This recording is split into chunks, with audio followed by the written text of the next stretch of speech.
潘少聰，恐怖在線。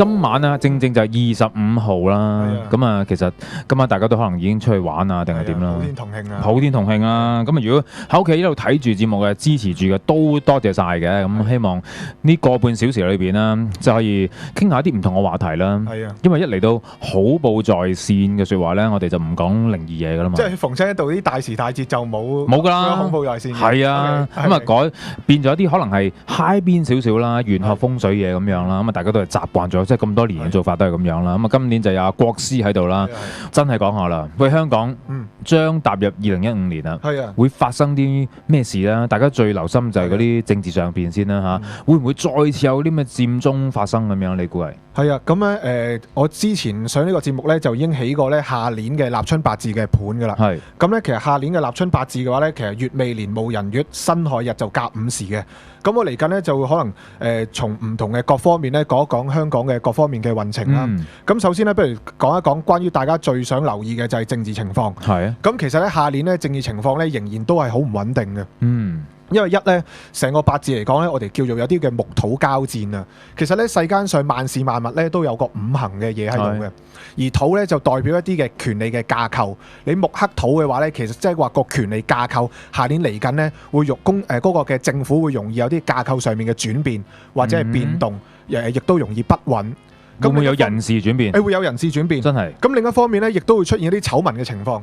係啊，嗰啲醜聞嘅情況涉及到啲內幕交易啊，咁呢一樣嘢咧，其實都係危及緊危害緊個管理嘅。咦，唔係涉及咗嘅咧？唔係有啲嘢講咗嘅咩？有啲仲有啲啊！咁大家拭目以待去睇下睇呢一樣嘢係有冇出現啦，咁樣樣咯。係咩？咁所以呢一樣嘢會影響到嗰個嘅政治嘅穩定性，但係會唔會比起今年會嗰個嘅示威情況會更加激烈咧？我睇未必會，因為正如我頭先一開頭節目開始所講咧，由於今年嗰個事實上嗰個八字係真係偏埋晒一邊嘅，原局冇點水嘅，點金咧又係俾火咧係黑得好緊要嘅，所以嘅話咧就會出現呢啲咁嘅情況咯。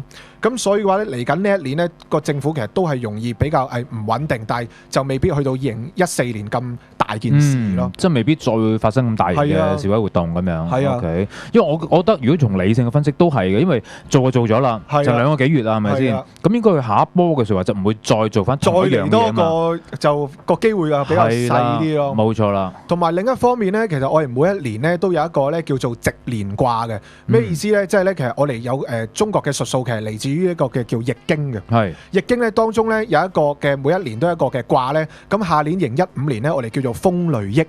哇！呢個名風雷益聽落去有啲緊張咁樣嘅。咪益咧係有益個益嚟嘅。有益個益。風咧係風啊吹嗰個風啦。雷咧就係雷電個雷啦。益咧就係有益個益。咩叫風雷益咧？風雷益其實呢個卦象咧就係講緊咧係要損上而利下，咁先至可以正通人和嘅。損上而利下，即係話咧當權者咧就唔可以再咁計較自己嘅利益。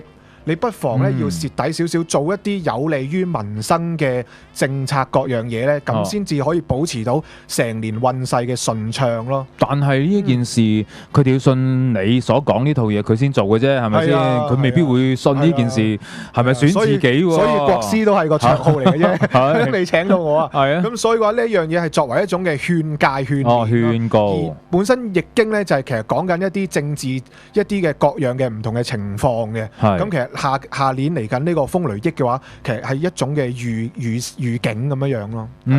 OK。雖然未去到14年嘅情況，但係都係不穩嘅嚇，大家有呢個心理準備先啦。冇錯啦，基本上。你頭先睇到嘅只係恐怖在線部分嘅精華片段嚟嘅啫。想睇晒説話好簡單，逢星期1至5晚上11點半鐘登入去 adminpoon.com 就睇晒全部嘅節目，係免費㗎。咁但係你都可以啦。自己 download 下載幾時睇咪幾時睇咯，咁呢個呢就係一個月費啦，聲音嘅25蚊，睇埋視像嘅就35蚊，任君選擇嘅。只要登入去 adminpoon.com 揾到個付款方法呢，你就知點樣俾錢㗎啦，好簡單，有 PayPal 啦、支付寶啦、銀行入數，甚至乎上嚟我哋太古人夫7樓俾錢都係可以㗎，唔好諗咁多啦，即刻行動！